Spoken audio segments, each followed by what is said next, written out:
follow us sa aming bagong channel na Aswang Confessions. Kita-kits, don't forget Aswang Confessions.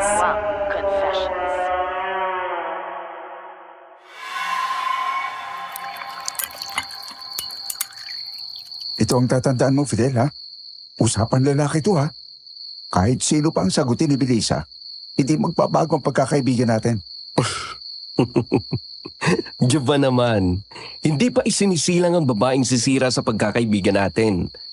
Kahit ang magkapatid, siguro may pagkakataon pang mag-away dahil sa isang babae. Pero tayo? Nako, malabo yan. Hindi tayo magpapadala sa ganyang bagay, pare. Ang pagkakaibigan natin, matibay ito. Hindi basta-basta matitinag. Tama ka, Fidel. Walang sino man, hindi kahit isang babae, ang makasisira sa pagkakaibigan natin. Pero alam mo, iba yung labang pagdating sa puso.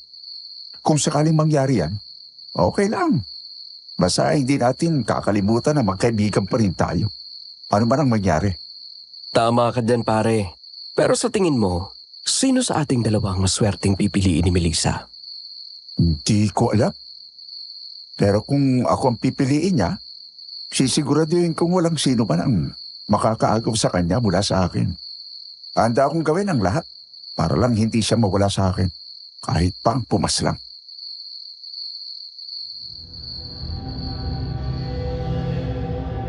Bilang lumaki at nagkaisip sa lungsod, hindi talaga ako naniniwala sa mga aswang o sa mga sinasabing nilalang ng dilim. Pero nang marinig ko ang kwento ng lolo paing ko, nagbago ang pananaw ko tungkol sa kanila. Ang mga kwentong tinatawanan ko lang noon ngayon ay nagdudulot sa akin ng kakaibang kilabot. Ako po si Maya, 38 anyos. Ikinuwento ito sa akin ng aking lolo paing nung nabubuhay pa siya. At talagang nanindig ang mga balahibo ko nang malaman ko na may mga aswang pala talaga. Nangyari ang kwentong ito noong 1980 sa Quezon Province. Hindi ko natutukuyin kung saan sa Quezon dahil baka magdulot pa ito ng takot sa mga nakatira roon. Ang karanasang ikikwento ko sa inyo ay karanasan ng kasamahan noon ni Lolo sa koprahan na si Fidel, hindi niya tunay na pangalan. Ayon kay Lolo, kahit siya mismo ay hindi makapaniwala sa mga ikinuwento sa kanya ni Fidel. Bukod kay Fidel, itatago ko na rin ang mga pangalan ng ibang tao na naging bahagi ng kwento upang mapangalagaan ang kanilang tunay na pagkakakilanlan. Nagtatrabaho si Lolo Paeng sa isang koprahan sa Quezon bilang assistant ng supervisor. Kung hindi kayo pamilyar sa koprahan, ito ay isang lugar kung saan pinoproseso ang kopra o pinatuyong laman ng niyog. Dito kinukuha ang laman ng niyog, pinatutuyo sa araw o oven at inihahanda upang gawing langis ng niyog.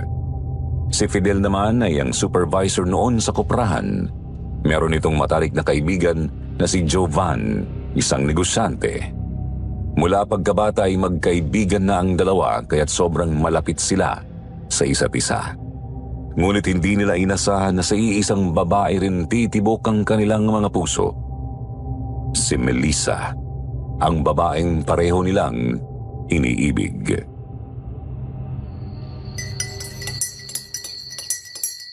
Matagal ko na itong pinag-isipan at ngayong gabi, gusto kong malaman mo na mahal din kita, Jovan. Totoo ba yan, Melissa? Seryoso ka ba sa sinasabi mo? Oo, mahal din kita, Jovan. Matagal ko na rin nararamdaman to. Pero hindi ko lang alam kung kailan ang tamang oras para sabihin. Pero ngayon, gusto kong malaman mo. Ikaw lang talaga ang nasa puso ko. Melissa, salamat. Salamat sa tiwala mo at pagbibigay mo sa akin ng pagkakataon. Pangako, hindi ka nagkamali sa pagpili sa akin. Iingatan kita at mamahalin ang buong puso ko. Alam kong tunay ang pagmamahal mo sa akin, Jovan. Ramdam na ramdam ko yon sa bawat ginagawa mo, sa bawat salita mo, at sa bawat pagkakataon na nariyan ka para sa akin. Hindi ko na kailangang magtaka o magduda. Dahil sa mga simpleng bagay na ipinapakita mo. Alam ko na ikaw lang talaga ang nararapat sa akin. Hindi kita bibiguin, Melissa. Handa akong gawin ang lahat para mapatunayan sa iyo na karapat-dapat ako sa pagmamahal mo.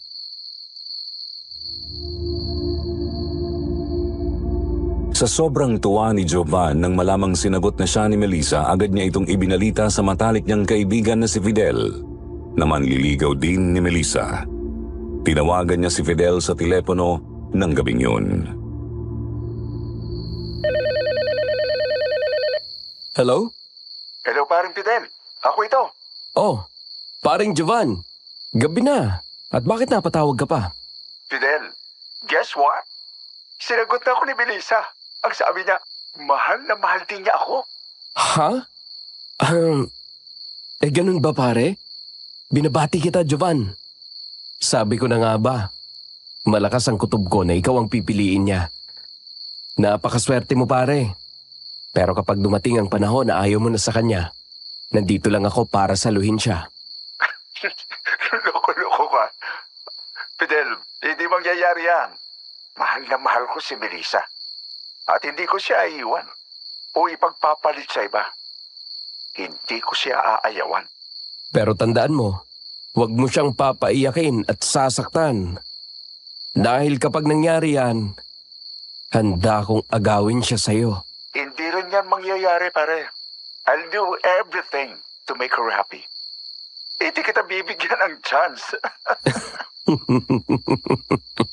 Alam ko naman yun pare. Mahal na mahal mo siya. Dapat lang na sa'yo siya mapunta. Ikaw ang napili niya at yun lang ang mahalaga. Muli, congrats pare. Salamat, pare. Pagkatapos ng tawag, bumangon si Fidel mula sa higaan at lumabas ng kwarto. Malalim ang iniisip. Kumuha siya ng bote ng lambanog at nagsalin ng laman nito sa baso. Gusto niyang ilabas ang sakit na nararamdaman sa kanyang puso at tanggapin na hindi siya ang pinili ni Melissa. Masakit pero alam niyang hindi na niya kayang pigilan pa ang nararamdaman ni Melissa para kay Jovan.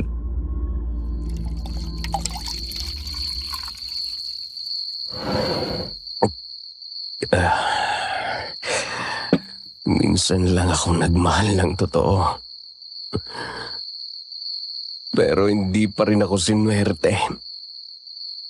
Lahat ng pagmamahal na binigay ko, hindi rin napunta sa akin pabalik. Napakamalas ko talaga sa pag-ibig. Bakit ganito? Palagi akong pinaglalaroan ng tadhana. Pero masaya ako para sa kaibigan ko. Kahit na masakit, siya ang pinili ni Melissa. At wala akong magagawa kundi tanggapin yun.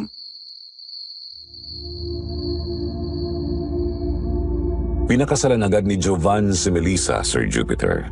Si Fidel ang naging best man sa kasal at sa harap ng altar ay nasilayan ang sobrang kasiyahan ni Jovan at Melissa sa piling ng isa't isa. Naging maganda ang takbo ng relasyon ng dalawa pagkatapos ng kasal.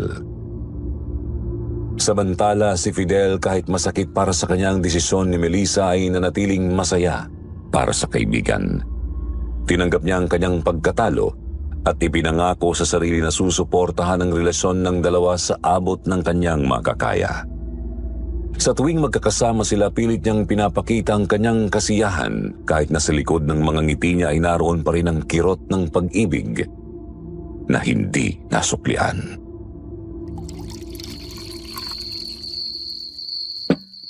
Pare, alam mo ba? Pakiramdam ko ay kontento na ako.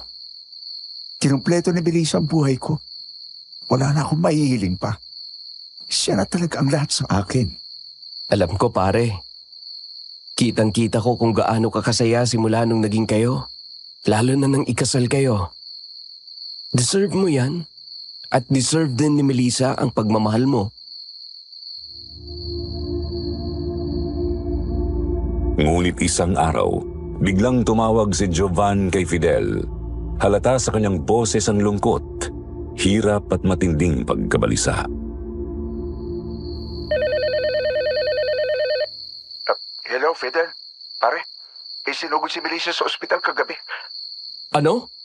Bakit? Anong nangyari? Bigla kasing nanikip ang dibdib niya, ang sabi ng doktor. Mahina raw ang puso niya, pare. Posibleng bumigay ang puso niya kung hindi maagapan.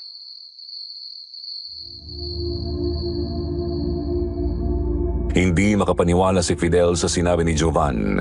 Saglit siyang nanahimik. Pilit inuunaw ang sitwasyon ng kanyang matalik na kaibigan at iniisip kung paano makakatulong. Diyos ko, sandali pare. Pupunta ako sa ospital. Saan ospital ba yan? Nakauwi na rin kami kaninang umaga. Gusto siyang i-confine ng doktor pero ayaw ni Melissa. Mas gusto niya sa bahay siya magpahinga. Ngayon ay ayaw niya magpa-istorbo. Gusto niya ay palagi rin siyang nakahiga sa kwarto. Kaya kahit bumisita ka, hindi ka rin niya haharapin. Ganun ba? Gusto mo bang magkita tayo pare? Para may makausap ka man lang. Oo, pare. Kailangan kita ngayon. Alam mo namang bukas ang bahay ko para sa'yo pare. Haantayin kita. Kinagabihan dumating si Jovan sa bahay ni Fidel. Namumugto ang mga mata nito sa kaiiyak at halatang lasing na lasing. Sa bawat hakbang nito'y bakas ang bigat na dinadala. Ano bang sinabi ng mga doktor pare? May magagawa ba sila sa kondisyon ni Melissa? Pwede naman daw magamot. Pero mas malaki raw ang posibilidad na hindi. Isang taon pa lang kami nagsasama. Isang taon pa lang, Fidel. Pero parang pinaglalaroan kami ng tadhana. Bakit ganito? Bakit si Melissa pa? Pare, huminahon ka. Walang mangyayaring masama kay Melissa. Wala siyang ginawang masama para parusahan ng ganito. Magiging maayos din ang lahat. Maniwala ka. Huwag kang bibitaw.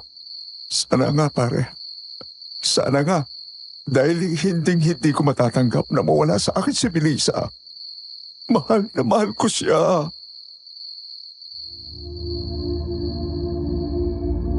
Sa kabila ng sakit na nararamdaman ni Jovan, pilit siyang pinalalakas ng loob ni Fidel. Ngunit sa kaibuturan ng puso ni Fidel, ramdam niya ang bigat ng sitwasyon, lalo na't ang babaeng minahal din niya ay nasa bingit ng panganib. Simula noon, halos araw-araw nagpabalik-balik si Melissa sa ospital. Maraming doktor na rin ang tumingin sa kanya, ngunit wala pa ring makapagbigay ng tiyak na sagot o lunas sa kanyang karamdaman. Habang lumilipas ang bawat linggo, lalo lamang tumitindi ang pangamba ni Jovan. Hanggang sa isang araw, napilitang gumawa si Jovan ng isang mabigat na desisyon. Fidel, pare. Kailangan ko nang dalhin si Melissa sa Amerika. Sabi ng doktor, malaki raw ang chance na gumaling siya roon. Sasama ka ba sa kanya? Paanong negosyo mo rito? Siyempre, pare, kailangan ako ni Melissa doon. Hindi ko siya pwedeng iwan.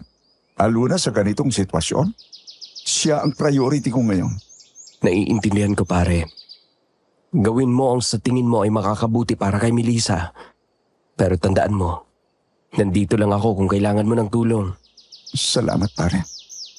Malaking bagay ang suporta mo. Pagkatapos umalis sina Jovan at Melissa papuntang Amerika, araw-araw na nagsisimba si Fidel. Buong puso niyang ipinagdadasal ang paggaling ni Melissa. Umaasa sa himala. Sa kabila ng lahat, hindi pa rin siya makapaniwala sa nangyari.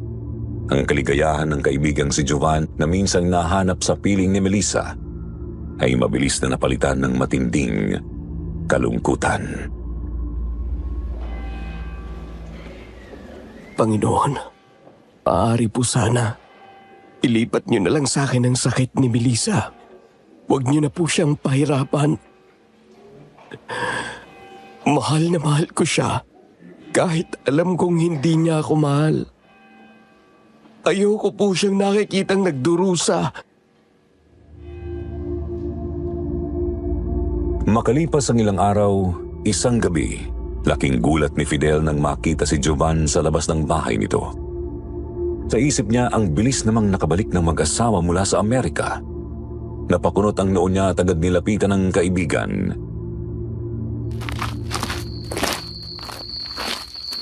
Jovan, nakauwi ka na pala. Hindi mo man lang ipinaalam sa akin. Kumusta si Melissa? Ikaw pala pare. Naiwan si Melissa sa Amerika eh. Bumalik lang ako rito dahil may kailangan akong ayusin sa negosyo. Pero huwag kang mag-alala.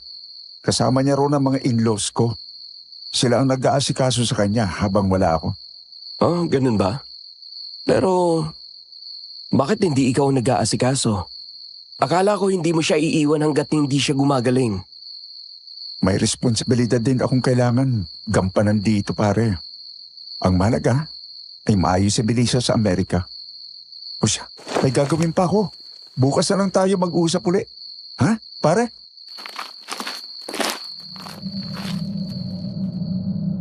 Pag-uwi sa kanyang bahay, hindi mapakali si Fidel. Hindi niya lubos maisip kung paano nagawang iwan ni Jovan si Melissa sa Amerika, lalo na't alam niyang napakahalaga para sa kaibigan niya na makasama ang asawa nitong may karamdaman. Kilala niya si Jovan, hindi ito babalik ng walang mabigat na dahilan. May mga tauhan naman siya na pwedeng mag-asikaso ng negosyo niya. Bakit kailangan pa niyang bumalik dito?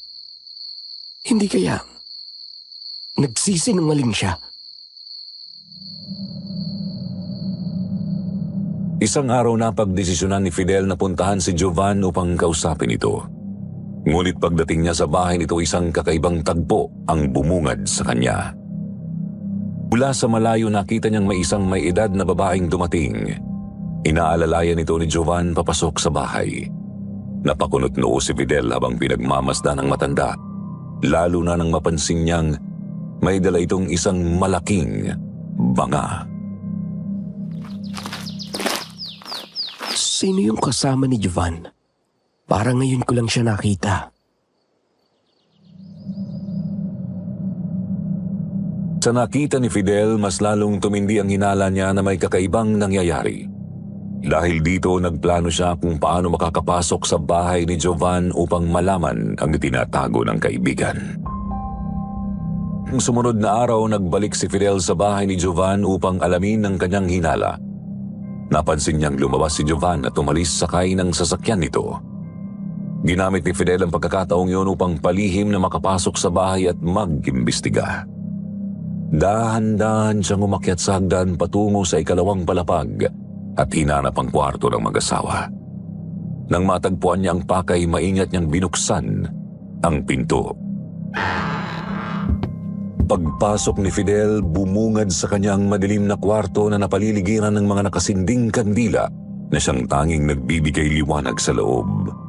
Naamoy din niya ang mabangong amoy ng insenso na humalo sa mabigat na hangin sa loob ng kwarto. Nang igala niya ang paningin, nanlaki ang mga mata niya nang makita si Melissa na nakahiga sa kama. Nakasuot ito ng kulay puting kamison para itong natutulog. Ngunit nang lapitan niya ito, napansin niyang maputla ang balat nito at tila wala ng buhay.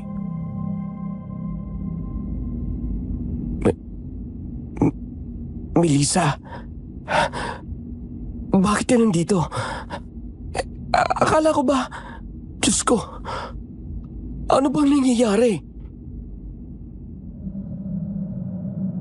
Sa isip ni Fidel, naalala niya ang sinabi ni Jovan na nasa Amerika ito kasama si Melissa para sa pagpapagamot ng asawa. Pero malinaw na hindi yun totoo. Bakit nagsinungaling sa kanya si Jovan? Nasa ganoon siyang pag-iisip nang biglang may boses na sumingit sa katahimikan ng buong kwarto. Sino ka? Anong ginagawa mo sa kwarto ni Jovan? Napalingon si Fidel sa pinagmulan ng boses. Doon niya nakita ang may edad na babaeng kasama ni Jovan noong nakaraang araw. Nakaupo ito sa gilid ng kwarto. Hawak pa rin nito ang malaking banga na nakita niyang dala nito nang dumating ito. Ako si Fidel, matalik na kaibigan ni Jovan. Sino ka? At anong ginagawa mo rito sa kwarto ng mag-asawa? At bakit hindi natuloy si Jovan na dalhin si Melissa sa Amerika? Pero bago pa makasagot ang may edad na babae, biglang bumukas ang pinto ng kwarto at pumasok si Jovan. Kitang-kita nito si Fidel na nakatayo malapit sa hinigaan ng asawa. Wala na si Melissa, Fidel. Patay na ang asawa ko. Inatake siya sa puso. Ilang linggo na ang nakakaraan.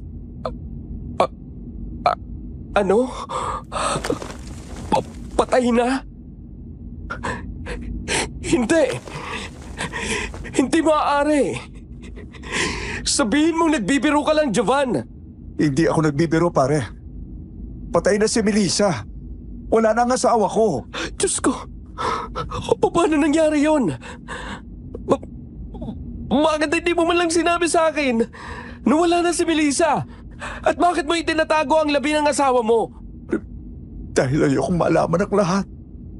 Napatay na si Melissa. Bakit? Dahil gusto kong manatili siyang buhay sa isipan niyo. Hindi kita maintindihan, pare. Ayokong malaman ang lahat na namatay siya. Para hindi na kayo magulat at magtaka kapag nabuhay siyang muli. Ano? Anong sinasabi mo, pare? Mabubuhay si Melissa. Sa tulong ng iniingatang alaga ng aking tiyahin na si Tia Caridad. Fidel, siya si Tia Caridad, kapatid ng mama ko na taga-Antique. Pinapunta ko siya rito para tulungan akong buhayin si Melissa. Ikinagagalak kitang makilala, Fidel.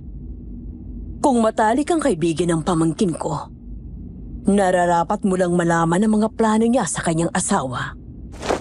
Nasisiraan na ba kayo ng ulo? Paano ninyo magagawang buhayin ng isang patay? Matino kami, pare. Matinong matino. Tia Caridad, ipakita mo nga kay Fidel ang tutulong sa atin na mabuhay si Melissa. Ipakita mo ang iyong alaga. Oo, pamangkin. Ang totoo, kanina niya pa gustong lumabas.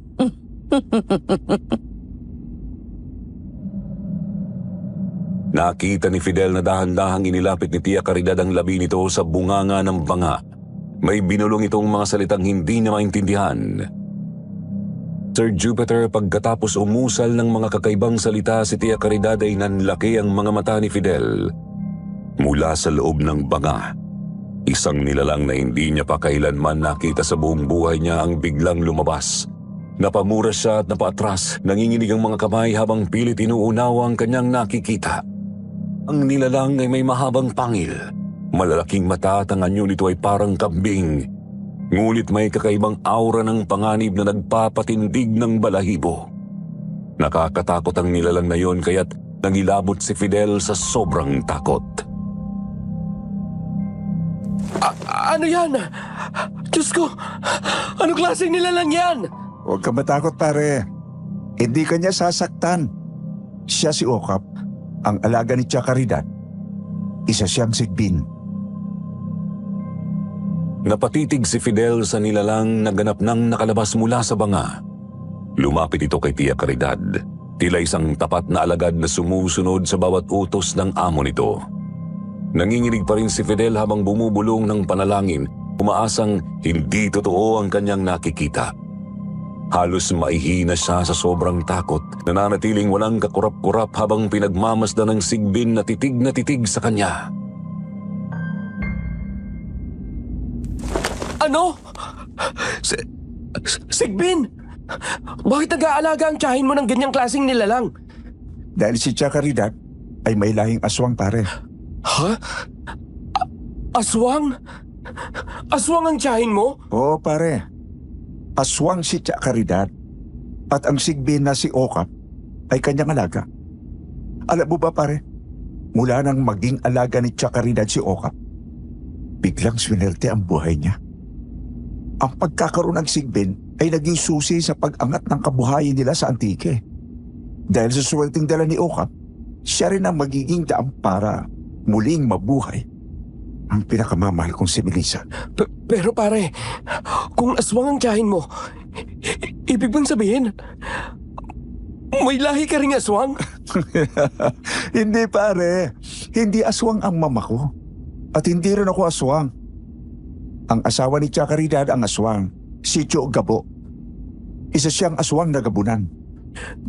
Gabunan? Narinig ko na dati ang tungkol sa aswang na yon. Isang uri ng aswang ang gabunan. Malakas na uri ng aswang. Ang pinagkakaiba ng gabunan sa ibang uri ng aswang ay ang kakayahan nitong manghawa at magbigay ng mas mataas na kapangyarihan sa iba. Hindi lang sila basta kumakain ng laman loob ng tao tulad ng ibang aswang. Si Tio Gabo na isang gabunan ang nanghawa kay Tia Caridad ng pagiging aswang niya. Normal na tao lang si Tia noon. Pero naging aswang siya nang ikasal sila ng asawa niya. Si Okap, ang sigbi na yan, ay alaga ni Tio Gabo na ibinigay niya kay Tia Caridad. Oo. Isa akong aswang. Pero matagal ko nang itinigil ang pagkain ng karne at laman loob ng tao nang mamatay ang asawa ko. Isang gabi ay nasukol siya ng mga tao at pinaslang siya. Kaya sinanay ko ng sarili ko na kumain ng karne ng mga hayop dahil ayoko nang maminsala ng tao at ayokong matulad sa kinahinatnan ng asawa ko. Nakiusap lang itong pamangkin ko na tulungan ko siya na buhayin ang asawa niya. Kaya heto, pumunta ako rito at dinala ko ang alaga kong si Okap. Malaki ang utang na loob ko sa kapatid ko ng kanyang ina dahil siyang nagpaaral sa akin noon. Gagawin ko ang lahat. Matulungan lang ang pamangkin ko sa kahit na anong paraan. Napailing na lang si Fidel sa mga nalalaman niya, Sir Jupiter. Hindi pa rin niya matanggap ang mga naririnig mula sa matalik niyang kaibigan. Pero, paano makakatulong ang nilalang na yan sa pagbuhay kay Melissa? Mangyayari yon sa tulong ng laway ng alaga kong si Okap. Kaya nitong ibalik ang buhay ng asawa ni Jovan. Laway? Anong ibig mong sabihin? Tama si Tia, pare. Ang laway na Okap ang solusyon para muling mabuhay si Melissa. Pero hindi tulad ng iniisip mo na ipapahid kay Melissa ang laway niya. Kailangan itong ihalo sa pagkain o inumin ng taong iaalay na magiging sanhi ng kamatayan nito. Kapag namatay na ang alay, kukunin ang dugo ng taong yun at ipapatak sa loob ng bibig ni Melissa. Ang bangkay naman ng alay, ang kakainin ni Okap. Hindi tulad ng ibang sigbin. Mas gusto ni Okap ang karne at laman loob ng bangkay ng tao. Papatay kayo ng tao, pare? At ipapakain ninyo sa nilalang na yan? Kailangan, pare. Yun lang paraan para muli nating makasama si Melissa. Bakit? Ayaw mo na bang makitang buhay siya? Alam kong gusto mo rin. At sinabi ko na sa iyo ito dati. Hindi ba? Gagawin ko ang lahat. Huwag lang mawala sa akin si Melissa. Kahit pumaslang ng tao, ay handa kong gawin yon. Halos hindi na makayanan ni Fidel ang bigat ng mga naririnig niya. Pakiramdam niya ay bibigay na ang kanyang katawang lupas at hindi ng takot at pagkabigla. Mas lalo pa palang mayayanig ang kanyang kalooban sa mga susunod pang sasabihin ni na Jovan at Tia Caridad. At ang buhay ng tao na kailangang isakripisyo para mabuhay si Melissa ay 10 buhay, Fidel. 10 buhay? Pare, paano mo naaatim na gawin ang ganito? Mandadamay pa kayo ng inosenteng tao. Dahil wala na akong ibang pagpipilian, Fidel. Ito na lang ang natitirang paraan para makasama ko ulit si Melissa. Wala akong pakialam na madamay man ang ibang tao. Ang mahalaga sa akin ay maibalik ang buhay ng pinakamamahal ko. Kaya tuwing katapusan ng linggo, ginagawa ko ang pag-aalay. Napayuko si Jovan, tila binabalikan ng mga nagawa niyang kasalanan, ngunit sa kanyang paningin, lahat ng yun ay may dahilan. Ang laway ni Okap, inihahalo ko yon sa pagkain o inumin ng mga biktima ko. Pagkatapos, kinukuha ko ang dugo nila at ipapatak sa loob ng bibig ni Melissa. Ang bangkay naman nila, ipinapakain ko kay Okap. Huminga ng malalim si Fidel, hindi pa rin makapaniwala sa naririnig mula sa kaibigang matagal niyang pinagkatiwalaan. Sa ngayon, 3 kasambahay na ang naiaalay ko. 7 buhay na lang.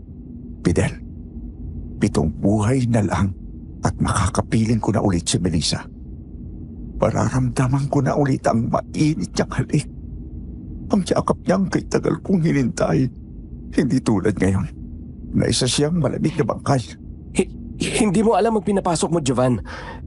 Napakadelikado ng ginagawa ninyo. Paano kung may makaalam? O kaya naman,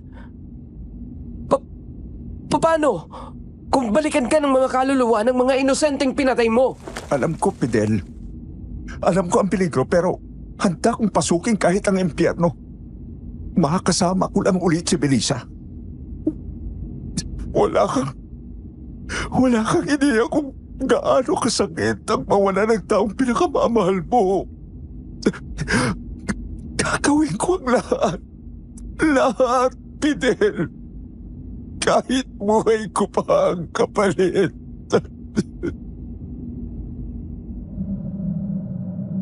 Sa sinabing yun ni Jovan at sa biglang paghagulgol nito nakaramdam ng awa si Fidel sa kaibigan. Kaya kahit mahirap pa rin sa kanyang intindihin ang sitwasyon, pilit niyang inunawa ang kalagayan ni Jovan. Nauunawaan kita, pare. Alam ko kung gaano mo kamahal si Melissa. Kaya hindi kita masisisi. Ngayon ka kailangan ng kaibigan mo, Fidel. Ngayon niya higit na kailangan ng suporta mo. Tayo lang ang nakakaalam nito, Fidel. At inaasahan kong walang ibang makakaalam. Mangako ka sa akin, pare, na hindi mo ito ipagsasabi. Kung natatakot ka na baka ikaw ang susunod kong ialay, nagkakamali ka. Hindi ko magagawa yun sa iyo, pare. Para ka ng kapatid sa akin. Tumango si Fidel, ngunit hindi niya maiwasang magalinlangan sa mga susunod na mangyayari. Pero nakita niya ang kahinaan sa mga mata ni Jovan. Kahinaan na puno ng kalungkutan at desperasyon. Labas ka rito, pare. Kaya hindi ka gagalawin ni Tia Caridad at ni Okap. Mangako ka lang na mananatiling lihim ang lahat ng ito. At wala kang magiging problema. Napatango na lang si Fidel kahit labag sa loob niya ang pinasok ng kaibigan. Ano pa bang magagawa ko, pare? Huwag kang mag-alala. Makakaasa ka na walang ibang makakaalam nito. Pangako. Mula nang matuklasan ni Fidel ang madilim na lihim ni Jovan at nang tiyahin ito, palagi na siyang balisa at malalim ang iniisip. Hanggang ngayon, hindi ko pa rin maintindihan kung bakit napapayag ako ni Jovan. Nailihim ang nakakakilabot na pinagagawa nila ng tiyahin niyang aswang at ng sigbi na alaga nito. Bakit kaya nagkagano ng kaibigan ko? Nakakasira ba talaga ng ulo ang pag-ibig? Ang patay ay patay na. Hindi na ito mabubuhay muli. Kahit ilan pa ang paslangin nila. Ay, kaawa nga naman ang nangyayari sa mahal kong si Melissa. Kung ako sigurong pinili niya, hindi mangyayari yun sa kanya. Naalagaan ko sana siya at hindi hinayaan na mamatay. Nang sumapit ang katapusan ng linggo habang papunta si Fidel sa koprahan, may nakita siyang umpukan ng mga tao sa may talahiban. Nang lapitan niya ang mga ito, laking gulat niya nang makita ang bangkay ng isang babae. Bukas ang tiyan nito at parang wala ng laman loob. Makikita rin ang tusok ng matulis na bagay sa leeg ng biktima.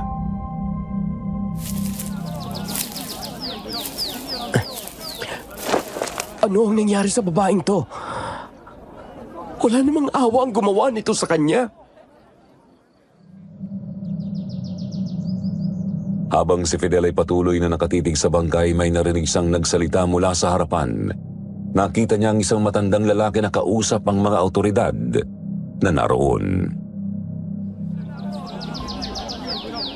Mga sir, May nakita akong lalaking tumakbo palayo rito. Pero hindi ko namukhaan eh. Dako, kay nahinala talaga lalaki yon. At natiti ako na siya ang may kagagawan sa sinapit ng dalagang yan. Kawawa naman ang biktima. Kilala ko yan eh. Siya yung bulag na pulubi na palagi nakatambay sa simbahan. Yung lola na lang niya na may sakit ang kasama niya sa buhay. Hindi na nakakapagtrabaho yung matanda kasi nga may sakit. Kaya ang dalaga na lang yan ang dumidiskarte. At tanging ang pagmamalimos na lang ang bumubuhay sa kanilang dalawa. Diyos ko. Hindi.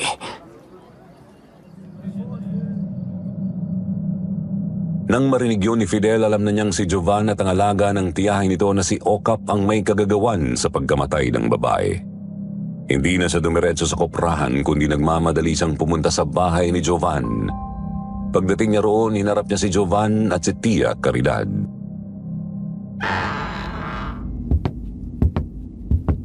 Jovan, ikaw bang may kagagawan sa pagkamatay ng babaeng pulubi na nakita sa talahiban malapit sa koprahan?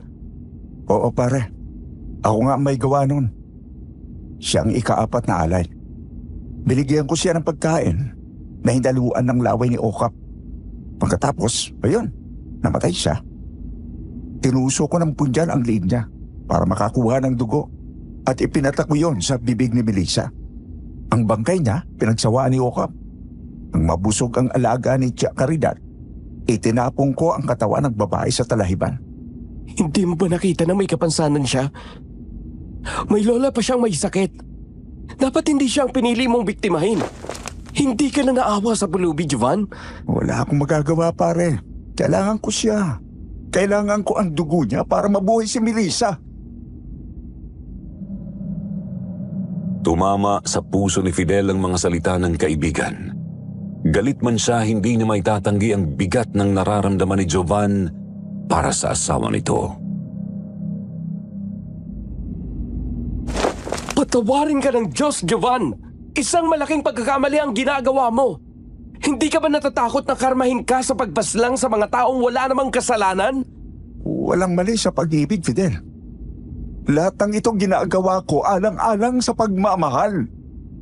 Wala namang masama sa ginagawa niya, Fidel. Ang tanging hangarin lang ng pamangkin ko ay buhayin ang pinakamamahal niyang asawa. Isipin mo, Fidel. Kung ikaw nasa kalagayan ng kaibigan mo, hindi mo rin ba gagawin ang lahat para makasama ulit ang babaeng mahal mo? Kapag nawala siya sa'yo, hindi mo rin ba nanaisin na maibalik siya? Natahimik si Fidel. Hindi siya nakapagsalita. Hindi niya alam kung ano ang dapat maramdaman. Galit ba? Awa sa kaibigan o pagsisisi sa pagkakadawit niya sa kalokohan ng magtiyahin. Ngunit sa kabila ng lahat, hindi niya maitanggi ang sinabi ni Tia Caridad. Kung siya man ang nasa kalagayan ni Jovan, maaaring pareho rin ang kanyang gagawin. Nakahanda rin siyang isakripisyo ang lahat para sa babaeng mahal niya. Fidel, sigurado ako mabubuhay ulit si Melissa. Tingnan mo ang katawan niya. Ilang linggo na siyang patay pero sariwa pa rin siya. May nakikita ka bang uod o anumang senyales na pagkabulok sa katawan niya? Oo nga. Hindi pa nabubulok ang katawan ni Melissa at hindi siya mabaho. Nakapagtataka rin na mabango ang amoy niya. Yan ay dahil malapit na siyang mabuhay, Fidel. Kaya hindi mo nakikitang nabubulok ang katawan ni Melissa dahil nalalapit na ang muli niyang paggising. Kaya patawarin mo ng kaibigan mo. Naiintindihan mo naman ang nararamdaman niya, di ba? Alam mo ba pare, palagi ko siyang napapanaginipan. Sa panaginip ko, buhay na buhay siya. Palagi niya akong tinatawag, sinasabing mahal na mahal niya ako. At dahil sa pagmamahal na yon, sigurado akong kaya niyang bumalik. Hindi ko kayang mawala siya pare. Ikamamatay ko. Ikamamatay ko.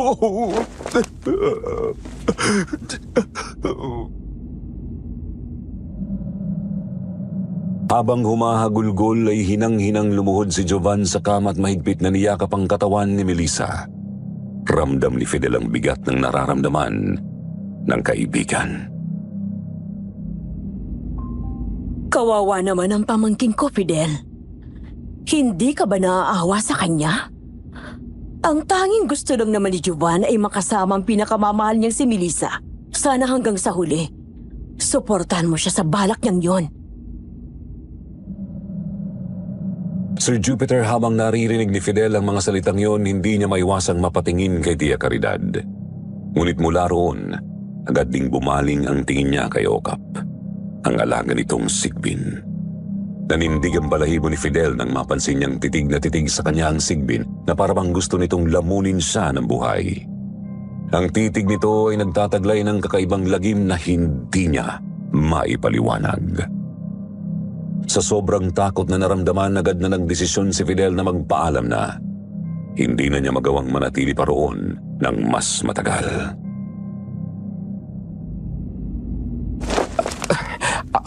Aalis na ako. Iiwan ko na si Giovanna kasama ang asawa niya. Kayo na munang bahala sa kanya. Babalik na lang ako bukas. Habang naglalakad palabas ng kwarto ni Jovan, hindi napigilan ni Fidel na muling sulyapan ng Sigbin na si Okap. Hindi pa rin ito inaalis ang matalim na titig sa kanya. Isang nakakatakot na tingin na parang binabalatan siya ng buhay. Lalo siyang nangilabot at dahil hindi na niya matiis ang nararamdaman, ay nagmadali siyang lumabas ng kwarto ng kaibigan. Buhat noon, nagtuloy-tuloy ang malagim na pagkamatay ng mga tao sa kanilang lugar. Bigla na lamang nawawala ang mga biktima at natatagpuan ang mga katawan nito na wala ng buhay. Dahil sa sunod-sunod na mga natatagpuang bangkay na pagdesisyonan ng lokal na pamahalaan na huwag ilabas ang balita tungkol sa mga krimen. Ayaw nilang maapektuhan ang turismo sa lugar at hindi ito naibalita sa telebisyon, radyo o sa pahayagan. Dahil sa nangyari ay mas lalo lamang lumaganap ang takot sa mga residente. Ang iba'y natatakot ng lumabas sa kanilang mga bahay habang ang ilan naman ay nagpasyang lumikas at pumunta sa ibang lugar. Isang araw habang nag-aalmusal si Fidel sa kanyang bahay, biglang pumasok ang kasambahay niyang si Manang Daria. Hinihingal ito at halatang balisa habang may dalang masamang balita. Sir Fidel! Sir Fidel! Diyos ko! Sir Fidel! Oh, Manang, bakit? Bakit ka humahangos? May nangyari ba? Si Sir Jovan kasi may nangyari sa kanya. Anong nangyari kay Jovan? Na-aksidente siya kagabi, sir. Habang pauwi sa bahay niya. Lasing daw. Habang nagmamaneho. Nawalan daw ng kontrol ang manibela ng sasakyan. Kaya sumalpok yun sa poste. Dinala na raw siya sa ospital. Halos mabitiwan ni Fidel ang tasa ng kape na hawak niya. Agad siyang tumayo, nagmadaling magbihis at dali-daling tumungo sa ospital. Ngunit sa pagdating niya roon, huli na ang lahat. Wala na si Jovan. Dead on arrival daw ito nang dalhin sa ospital. Pagkarating niya, naabutan niya si Tia Caridad na umiiyak sa labas ng morgue. Pilit pinipigilan ang pagikbi, ngunit ramdam ang matinding hinagpis sa bawat luha na bumabagsak mula sa mga mata nito. Tia! Nasaan si Jovan? Wala na siya, Fidel. Iniwan niya na tayo. Matindi raw ang naging pinsala sa ulo niya, sabi ng doktor. Kaya hindi na nila nagawang isalba ang buhay niya. Ramdam ni Fidel ang matinding kalungkutan at pagluluksa ni Tia Caridad. Ngunit nagulat siya nang bigla siyang hawakan sa braso ng may edad na babae.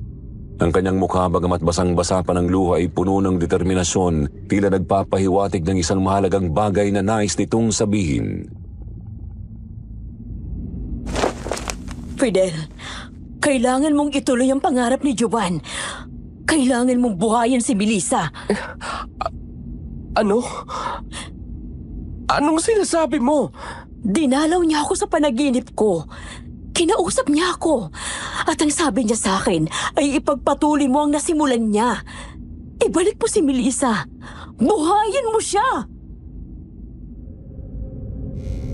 Sir Jupiter, napakunot ang noo ni Fidel sa sinabi ng tiyahin ni Jovan.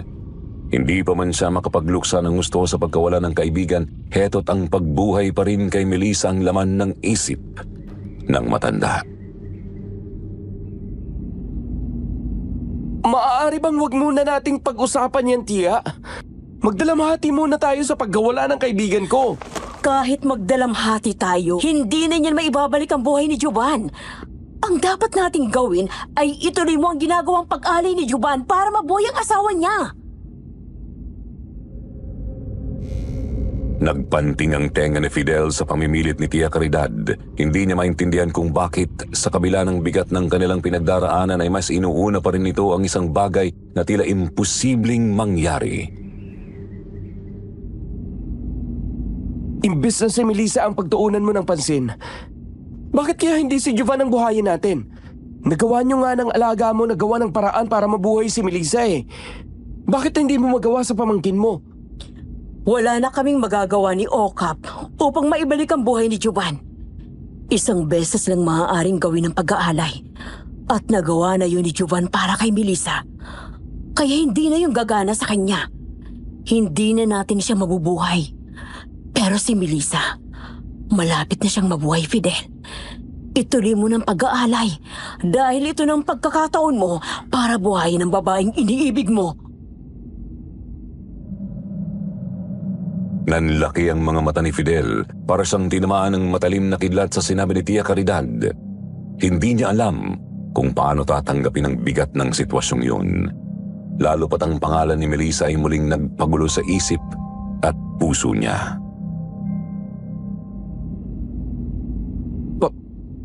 Paano mo nalaman, Tia? Paano mo nalaman na... Matagal ko nang alam. Nang dumating ako sa bahay ni Jovan at mula nang makita kita, naramdaman ko na. Alam kong mahal na mahal mo rin si Melissa. Sinabi ba yan ni Jovan sa'yo? Na pareho kaming nanligaw noon kay Melissa? Pero siyang mapalad ng sinagot. Hindi na niya binanggit sa akin yun. Masyado siyang abala sa plano niyang pagbuhay kay Melissa. Pero nararamdaman ko yun, Fidel. Kahit hindi niya sabihin, ay malalaman ko rin. Malakas ang kutob at pang-amoy ng aswang na tulad ko. Napahigpit ang hawak ni Fidel sa sandalan ng upuan. Ang mga revelasyon ni Tia Caridad ay hindi lamang nagbigay linaw sa nakaraan, kundi lalo pang nagpagulo sa kanyang isipan. Paano nga ba niya haharapin ang nararamdaman lalo na't muling bumulong sa kanyang tenga ang pangalang Melissa? Ngunit sa kabila ng sakit ng pagkawala ng kaibigan, karoon siya ng pag-asa mula sa mga sinabi ng may edad na babae. Naramdaman niyang unti-unting nabubuhay ang kanyang loob at nagsimula siyang mag-isip na ituloy ang sinimulan ni Jovan. Matapos ang kanilang pag-uusap, tumayo siya ng mabigatang loob at pumasok sa morgue para makita si Jovan. Jovan, pare. Ang daya mo naman eh. Bakit mo ako iniwan? Hindi man lang kita nakausap sa huling pagkakataon. Sa akin tuloy na iwan ang kalagimang pinasok mo. Pero aaminin ko sa'yo, dahil sa pagkawala mo, nabigyan ako ng pagkakataon kay Melissa. Kaya ngayon pa lang, humihingi na ako ng tawad, pare. Tama si Tia Caridad. Kailangan kong ituloy ang nasimulan mo. Itutuloy ko ang pag-aalay para mabuhay si Melissa.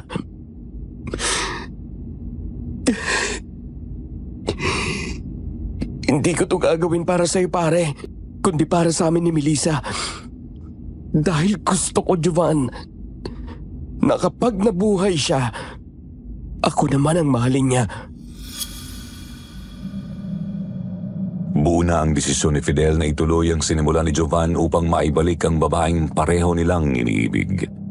At kapag tuluyan ang nabuhay si Melissa, gagawin niya ang lahat upang mahalin din siya nito. Makalipas ang 3 araw ng burol ni Jovan, agad itong ipinalibing ni Tia Caridad. Matapos ang libing, naiwan si Melissa sa pangangalaga ni Fidel, alinsunod sa kagustuhan ni Tia Caridad. Fidel, isang buhay na lang ang kailangang ialay upang muling mabuhay si Melissa. Kung ganon, isa na lang pala ang kailangang isakripisyo para mabuhay si Melissa. Wala na si Jovan. At kapag nabuhay siya, tiyak na mababaling na sa akin ang pagmamahal niya. Natitiyak ko yan. Kaya dapat kumilos ka na. Nakahanda na ang alaga kong si Okap upang tulungan ka sa huling pag-aalay. Dahan-dahang naglakad si Tia Caridad patungo sa malaking banga at simulang mag-usal ng mga salitang hindi maintindihan. Makalipas ang ilang sandali, lumabas ulit doon ang sigbin na si Okap. Okap, dahil wala ng pamangkin ko, si Fidel nang magtutuloy ng pag-aalay. Kaya inaasahan ko na kung anong katapatan ang ibinigay mo kay Jovan, ay ganun din ang gagawin mo kay Fidel. Nakita ni Fidel na tumango ang nilalang na tila naiintindihan ng sinabi ng may edad na babae. Handa na rin ako para sa gagawin kong pag-aalay. May pupuntahan lang ako sandali at sisiguraduhin kong pagbalik ko, dala ko na ang huling alay. Mabuti kung ganon. Sige, lumakad ka na at maghihintay kami rito ni Okap. Pagsapit ng gabi, dumating si Fidel sa bahay ni Jovan kasama ang isang babaeng bayaran. Pagkakita ng babae sa bahay, nanlaki ang mga mata nito sa sobrang gulat. Hindi ito makapaniwala sa laki at karangyaan ng lugar. Agad itong nagyaya na pumasok sila sa kwarto. Dinala siya ni Fidel sa guest room. Pagkapasok nila, nagmadali ang babae na maghubad ng damit upang maligo at makapaghanda na para sa kung anuman ang kanilang gagawin. Samantala, habang naghahanda ang babae sa paliligo, binuksan ni Fidel ang isang bote ng red wine. Habang ito'y ginagawa, palihim niyang nilagyan ng laway ni Okap ang alak na nasa baso bago ito iabot sa babae. Uminom ka muna. Pampainit. Cheers! Ininom ng babae ang alak, ngunit hindi pa man nagtatagal ay bumula na ang bibig nito. Bigla itong nagkikisay, bumagsak sa sahig at tuluyang nawalan ng buhay. Mabilis na kumuha si Fidel ng punyal at tinusok ang leeg ng babae upang kumuha ng dugo. Pagkatapos ay nagmamadali siyang lumabas ng guest room, dala ang nakuhang dugo at nagtungo kay Melissa. Agad niyang ipinatak ang dugo ng babae sa loob ng bibig ni Melissa. Sinadya niyang damihan ng dugo upang mas mabilis at mas malakas ang epekto nito sa katawan ng babae. Ika-10 alay na ang dugo ng babaeng yan na inihahandog ko sa'yo. Kumpleto na ang sakripisyo. Mabubuhay ka na, Melissa! Mabubuhay ka na! Subalit lumipas ang mga sandali ay nanatili pa ring walang buhay si Melissa. Unti-unting nagsimulang magalinlangan si Fidel. Pakiramdam niya ay nilinlang siya ni Jovan, ni Tia Caridad at ng alaga nitong si Okap. Bakit hindi pa rin nabubuhay si Melissa? Nagawa ng 10 alay. Bakit hindi pa rin siya nagigising? Bakit? Maghintay ka lang, Fidel. Mabubuhay rin siya. Huwag kang magmadali. Ang mabuti pa, ilispatsa mo muna ang bangkay ng babaeng bayaran na dinala mo rito. Busog na si Okap sa kanya. Kaya kailangan mo na siyang alisin dito sa bahay. Tumango si Fidel at dahan-dahang kinuha ang bangkay ng babae. Dinala niya ito sa likod ng bahay kung saan siya nagukay at doon inilibing ang katawan ng babae. Pagbalik ni Fidel sa kwarto, nakita niyang nananatiling walang buhay si Melissa. Wala na rin doon si Tia Caridad at ang alaga nitong si Okap. Nilapitan niya si Melissa. Hinawakan ng malamig na kamay nito at sa sobrang pagod ay humiga sa tabi ng babae. Niyakap niya ito ng mahigpit hanggang sa makatulog siya. Ngunit pagsapit ng madaling araw na alimpungatan si Fidel nang marinig ang pamilyar na boses. Dahan-dahan niyang nilingon si Melissa at sa gulat niya nakita niyang gumagalaw ito at tila umuungol.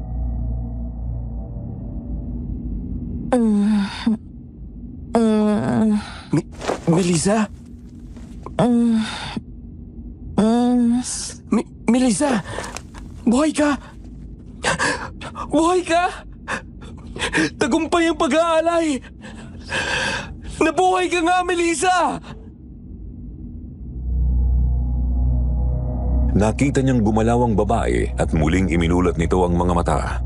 Sa sobrang saya, tinulungan niya itong makabangon at iniupo sa kama. Ngunit saglit lang yon at agad ding pumikit si Melissa. Tila nakatulog ulit, kaya't dahan-dahan niyang iniga muli ito sa kama. Panatag na si Fidel dahil normal na ang pintig ng puso ni Melissa.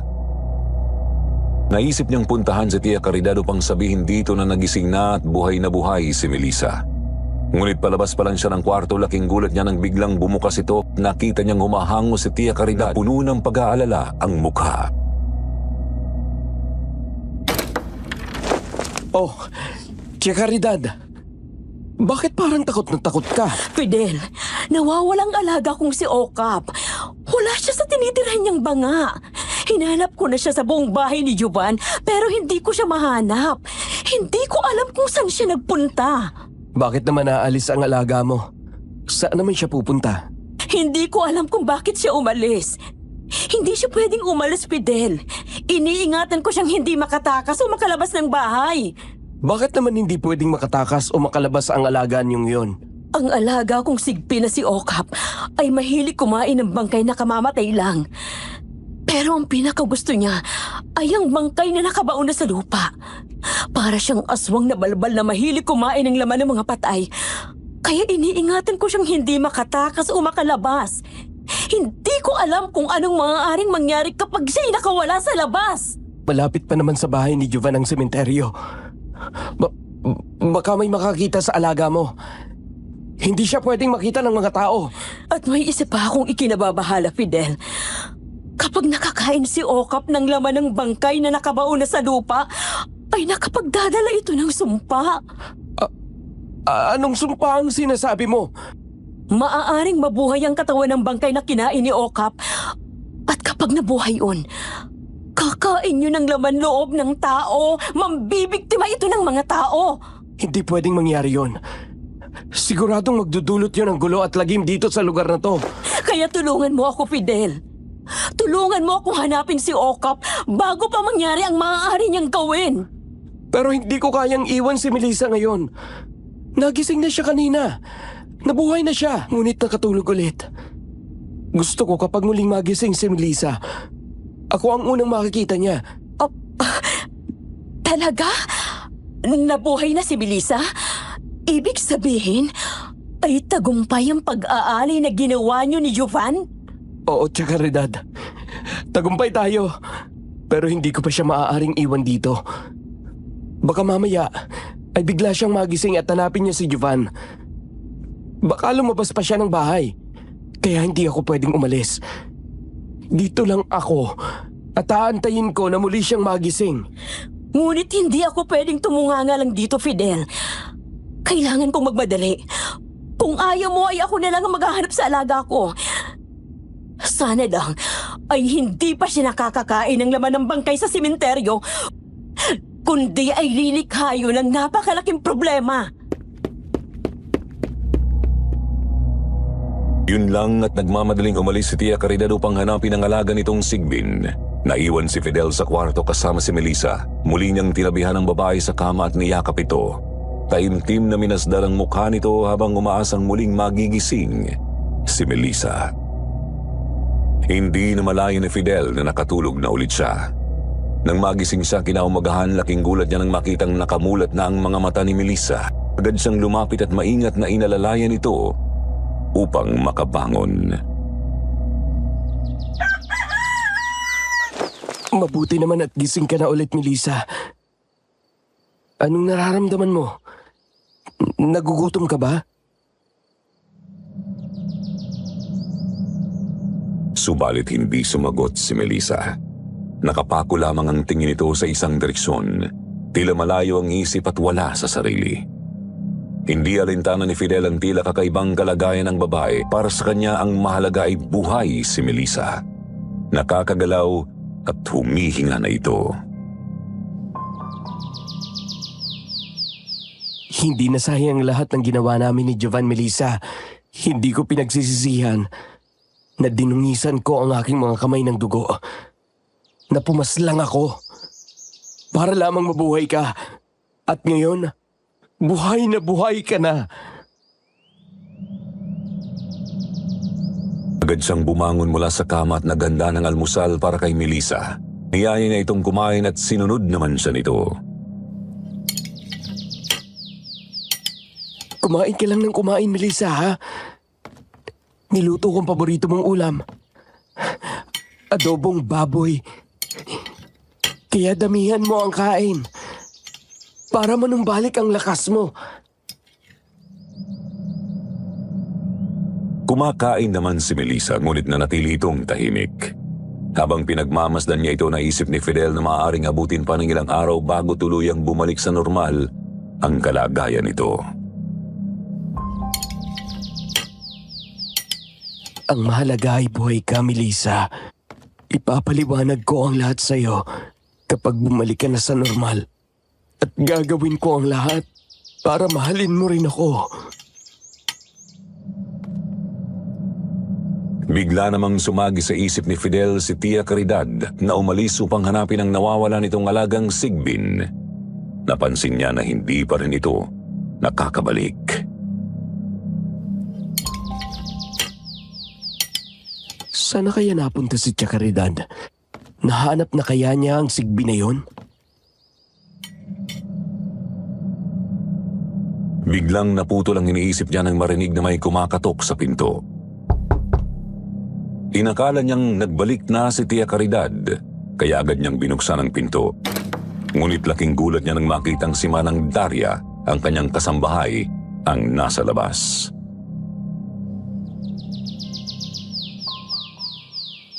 Manang, anong ginagawa mo rito?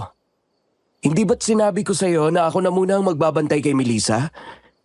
Kailangan ko siyang samahan dahil hindi pa siya nakakabangon mula sa pagkawala ni Jovan.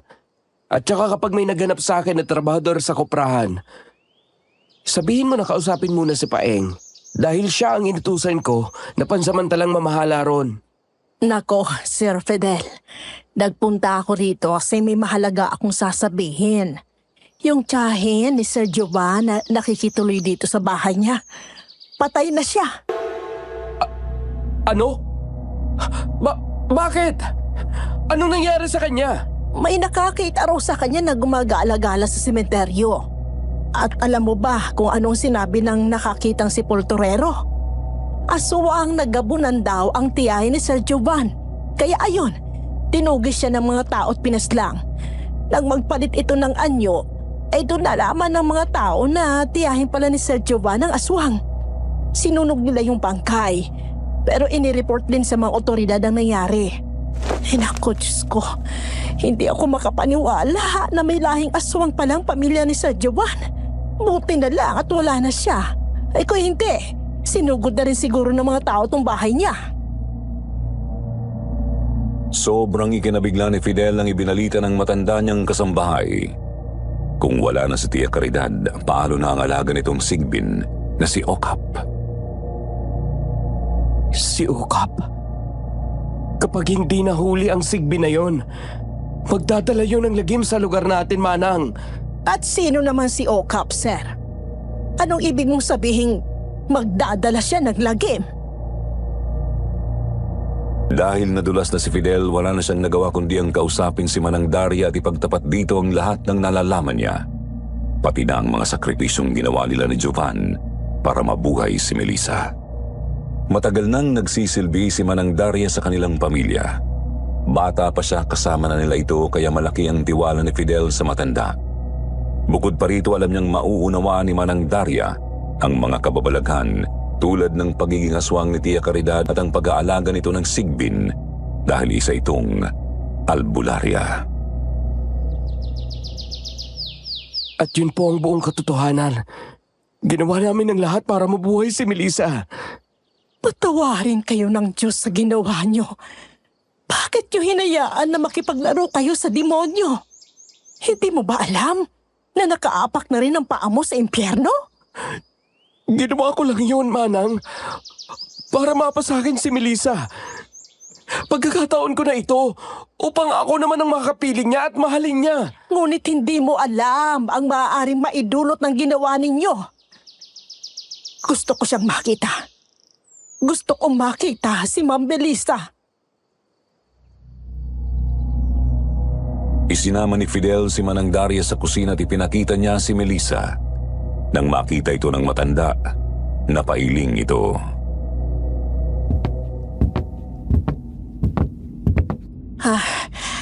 Hindi siya normal, Sir Fidel. Tingnan mo ang kilos niya.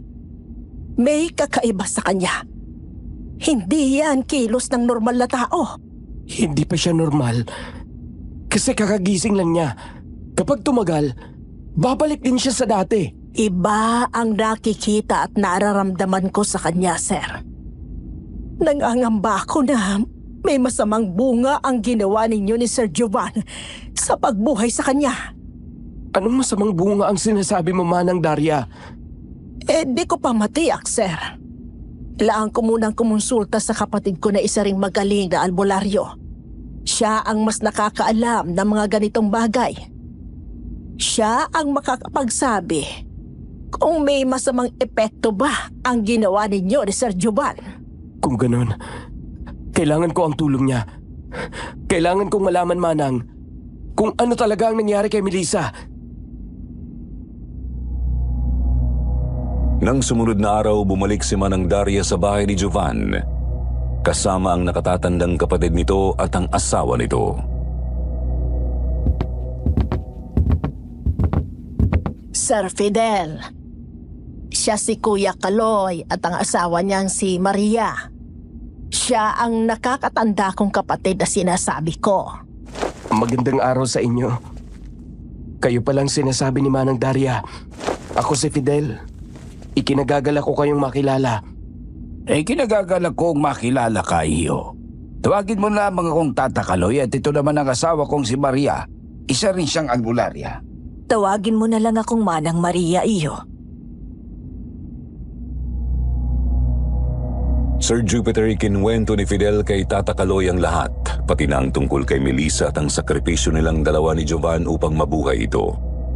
Ipinakita ni Fidel si Melissa sa albularyo. Nakaupo ang babae sa silya sa kwarto at nakatingin pa rin sa malayo at walang kibo. Siya si Melissa. Ang sabi ni Manang Daria, hindi raw siya normal, pero naniniwala ako na babalik din siya sa dati. Babalik din ang dating Melissa. Nilapitan ni Tata Kaloy si Melissa. Hinawakan nito ang kamay ng babae at tiningnan ng palad nito. Pagkatapos tiningnan din niya ang mga mata ni Melissa. Ngunit napakunot ang noo ni Tatay Kaloy at napailing ito. May masamang bunga ang ginawa ninyo ng kaibigan mo, iho. Hindi dapat magpatuloy na mabuhay ang babaeng ito. Dahil sa ginawa ninyo, magdudulot ito ng lagim. Anong ibig ninyong sabihin? Ang ibig sabihin ng aking asawa, ang pagbuhay niyo sa kanya ay may kaakibat na sumpa. Dahil ang buhay ng babaeng ito ay nagmula sa isang alagad ng dilim. May kinalaman dito ang sigbi na alaga ni Chakaridad? Oo, iho. Ang masamang kapangyarihan na ipinasa ng isang alagad ng dilim sa isang patay na tao ay nagdudulot ng masamang bunga. Ang binuhay na patay ay magiging alagad din ng dilim. Hindi yan totoo. Si Melissa ay buhay na buhay. Oo, maputla pa rin ang kulay ng balat niya. At parang nangihina pa rin siya. Pero hindi siya mukhang alagad ng dilim. Sir Fidel, tama po ang kapatid ko. Mangyayari din kay Ma'am Melissa ang mangyayari sa mga bangkay na makakain ng sigbin. Sa madaling salita, magiging buhay na bangkay siya at maghahasik ng lagim.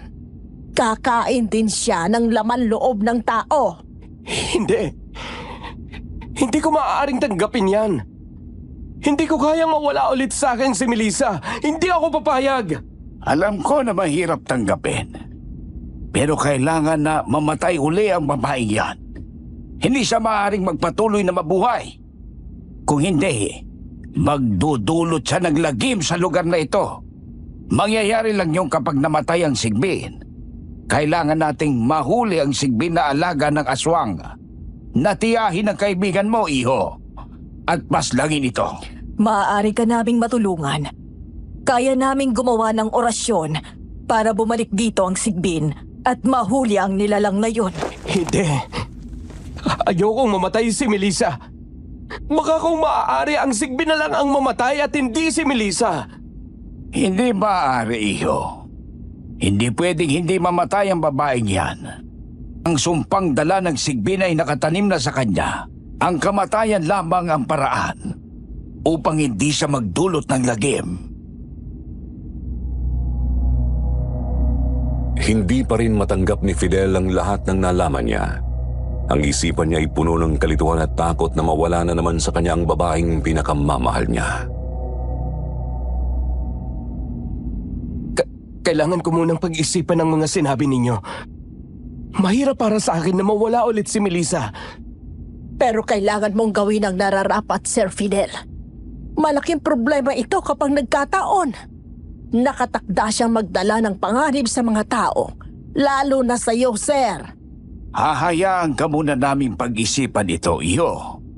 Ngunit kailangan mong magdesisyon sa lalong madaling panahon. Dahil maraming buhay ang nakataya rito. Nagpasya si naman ng Daria na umalis muna upang bigyan ng oras si Fidel para makapag-isip. Sinabi ng matandang kasambahay kay Fidel kung maaari munang makituloy ang kapatid at asawa nito sa kanyang bahay hanggat hindi pa siya nakakapag-desisyon. Pumayag naman si Fidel. Nang umalis si naman ng Daria, naisip ni Fidel na itakas na lang si Melissa. Huwag kang mag-alala, Melissa. Hindi ka nila magagalaw. Magpapakalayo-layo tayo rito. Pupunta tayo sa lugar na walang nakakaalam ng lihim mo. Habang naggagayak si Fidel ng mga damit ni Melissa, bigla niyang naramdaman na humaplos ang kamay nito sa pisngi niya at nagsalita ito. Fidel, Melissa. Pagkatapos noon, hindi inasahan ni Fidel na susundan yon ng isang mahigpit na yakap mula kay Melissa. Sa sobrang tuwa, niyakap din niya ang babae. Nakilala mo na ako, Melissa. Bumalik ka na sa dati? Bumalik ka na? Ngunit hindi napansin ni Fidel ang mabilis na pagbabago kay Melissa. Tinubuan ito ng matutulis na kuko sa mga kamay at lumitaw ang mahahaba at matutulis na pangil sa bibig.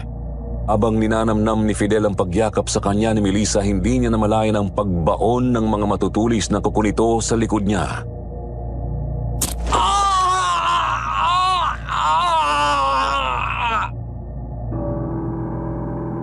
Nang tingnan ni Fidel ang babae, nanlaki ang mga mata niya nang makita ang itsura nito. Bukod sa matutulis na kuko at pangil, nagkulay putik ang balat ni Melissa. Nanlilisik din ang mga mata nito. Isa ng ganap na buhay na bangkay si Melissa, isang alagad ng dilim. Melissa! Anong nangyayari sa'yo? Hindi! Akmang susunggaban na siya ni Melissa, ngunit mabilis ang nakatakbo papunta sa pinto at nakalabas ng kwarto. Agad niyang isinara at ikinandado ang pinto ng kwarto upang hindi makalabas si Melissa. Mabuti na lamang at walang bintana roon kung meron baka doon ito makadaan. Pababa na siya ng hagdan ay dinig na dinig pa rin niya ang malakas na pagkalampag ni Melissa sa pinto. Kampante naman siya na mahihirapan itong makawala roon dahil makapal at matibay ang pagkakagawa ng pinto sa kwarto ni Jovan. Bigla siyang napaluha dahil hindi niya matanggap na ang babaeng iniibig at muli niyang binuhay ay naging nakakatakot na halimaw. Diyos ko! Gusto ko nang namang makasama siya! Gusto ko lang na mahalin din ako ni Melissa. Ano bang klaseng sumpa ito? Kinakarma na ba ako dahil nagawa kong pumaslang para lang mabuhay siya? Nang biglang may naalala si Fidel. Nangyari na ang masamang bunga ng mga ginawa ko. Agad siyang lumabas sa bahay ni Jovan at nang madaling pumunta sa bahay niya upang sunduin si Manang Daria. Pagdating niya roon, tila alam na ng matandang kasambahay ang nangyari. Inaasahan na namin ang pagbalik mo rito sa bahay, Sir Fidel. Nangyari na ang masamang bunga kay Ma'am Melissa. Ano? Nakapagdesisyon ka na ba, Sir? Paano ninyo nalaman? Dahil yan sa isa sa taglay daming kapangyarihan ng aking kapatid. Ang makaramdam ng pagkabuhay ng mga alagad ng dilim sa paligid. Kapangyarihan na namana namin mula pa sa aming mga magulang na mga albularyo at albularya rin. Kailangan na nating magmadali. Kailangan na natin siyang tapusin, Sir Fidel. Ngunit kailangan munang mamatay ang Sigbin. Napakasakit man sa loob ni Fidel, nagdesisyon na siya. Mas gugustuhin niyang makitang patay si Melissa kaysa makita itong buhay nga pero isa namang halimaw. Nagmamadali silang bumalik sa bahay ni Jovan upang doon makasan ang sumpa. Pagdating nila roon, dinig na dinig nila ang malakas na kalapag ni Melissa sa kwarto. Hindi pa rin ito nagagawang makawala roon. Diyos ko, nararamdaman ko ang malakas na presensya sa kwartong yon. Hindi na siya si Ma'am Melissa, Sir Fidel. Isa na siyang alagad ng dilim. Isang buhay na bangkay. Umpisahan na ninyo ni Maria ang orasyon. Daria, ako naman ay paghahandaan ko ang pagdating ng Sigbin. Naglabas si Manang Daria ng mangkok ng asin. Pinatakan naman ito ni Manang Maria ng katas ng kung anong halaman at dinasalan nila ng mga salitang hindi maintindihan. Si Tata Kaloy naman ay kinuha sa dala nitong bayong ang isang punyal na gawa sa pilak. Di nagtagal umihip ang malamig na hangin na lalong nagpatindig ng balahibo ni Fidel. Ilang saglit pa bumukas ang pinto sa sala at pumasok na ang Sigbin na si Okap.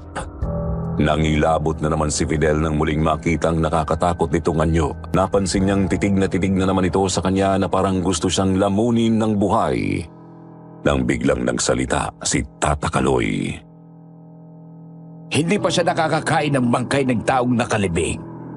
Kaya wala pa siyang napagpapasahan ng sumpa. Si Melissa pa lang ang napagpasahan ng masamang bunga. Paano ninyo nalaman na wala pa siyang nakakain na bangkay na nakalibing? Kasama yan sa kakayahan ng aking asawa. Alam niya kung may nakain ng bangkay o wala pa ang isang sigbin. Kaya sa ngayon, ligtas na ang mga tao sa labas. Walang mabubuhay na bangkay na maghahasik ng lagim. Ngunit buhay pa si Ma'am Melissa. Siya ang nakatakdang maghasik ng lagim kapag nakalabas siya sa kwarto. Kaya gawin na ninyo ang nararapat, Maria, tsaka Daria. Kung tapos na kayo sa orasyon. Tapos na. Walang kawala ang sigbin na yan sa orasyong ginawa namin ni Ate Daria. Ngunit mukhang nakatunog ang Sigbin na si Okap, kaya akmang tatakbo ito palabas ng pinto. Ngunit bago pa man ito makalabas ay mabilis na naisaboy ni Manang Daria at Manang Maria ang inorasyon ng asin na may halong katas ng kung anong halaman sa katawan ni Okap. Agad na nanghina ang Sigbin at bumagsak sa sahig. Nang hindi na ito makagalaw, mabilis itong nilapitan ni Tata Kaloy at idinarak sa dibdib nito ang punyal na gawa sa pilak. Mamatay ka! Kampo ng demonyo! Idiniin pa ni Tata Kaloy ang punyal hanggang sa tumagos ito sa likod ng Sigbin. Hanggang sa tuluyan na itong nalagutan ng hininga.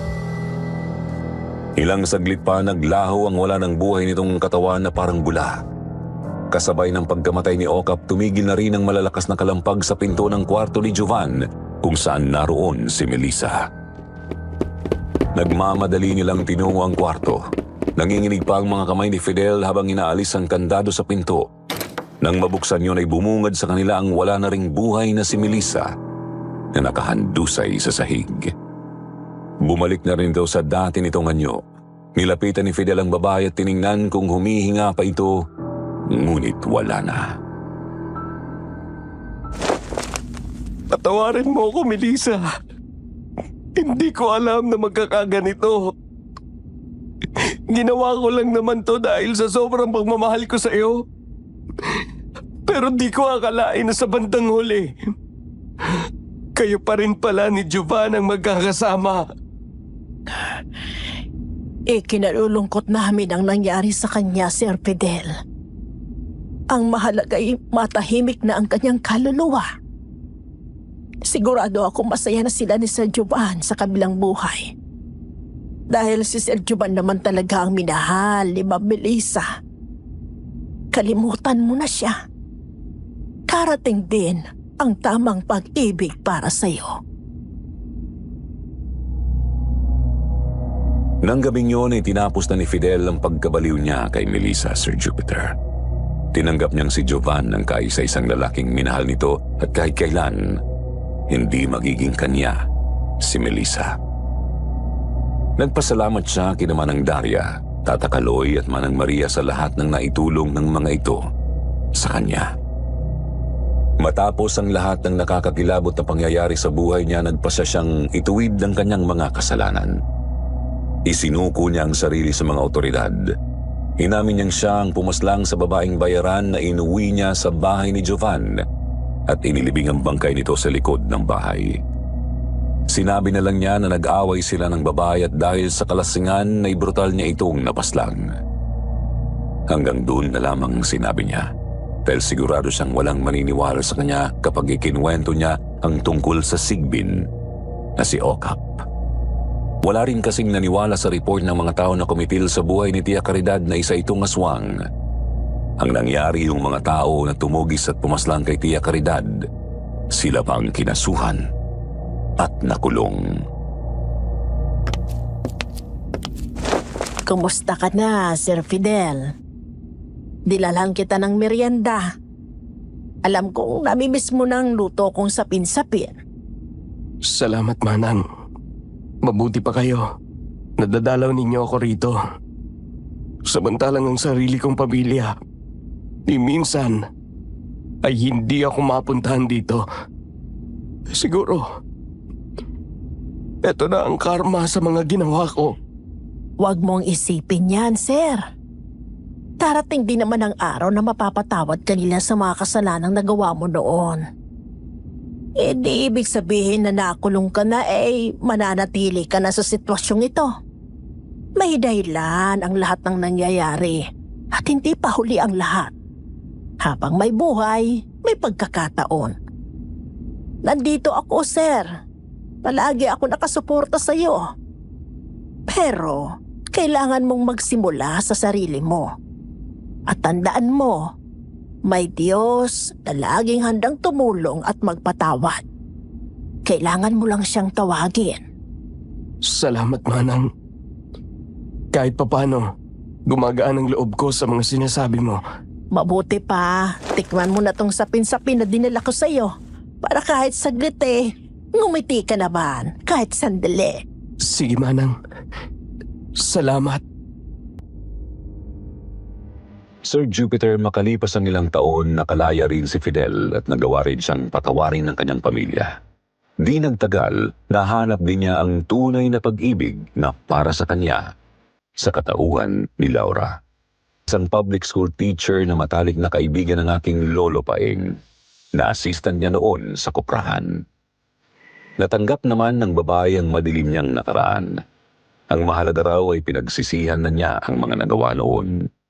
Ayon pa kay Lolo, minsan ay nagkayayaan sila ni Fidel na mag-inuman dahil nakatakda na itong ikasal kay Laura. Doon ikinuwento ni Fidel kay Lolo ang lahat ng nangyaring kababalagan sa kanyang buhay. Nagpapasalamat naman ako kay Fidel dahil kung hindi niya ikinuwento sa Lolo ko ang nakakatakot niyang karanasan, wala akong kwentong may papadala sa inyo ngayon. Dito ko na tinatapos ang kwento ni Fidel. Sana mapili niyo ito upang mapakinggan din ng mga anak ko kapag nailabas na sa inyong channel.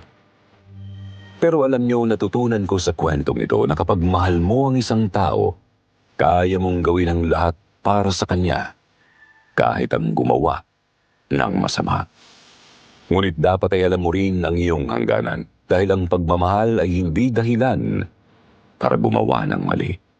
Ang tunay na pagmamahal ay hindi lang pagsasakripisyo, kundi paggawa ng mabuti, pagrespeto at pagtahak sa tamang landas. Kayo po, ganun din ba ang inyong paniniwala?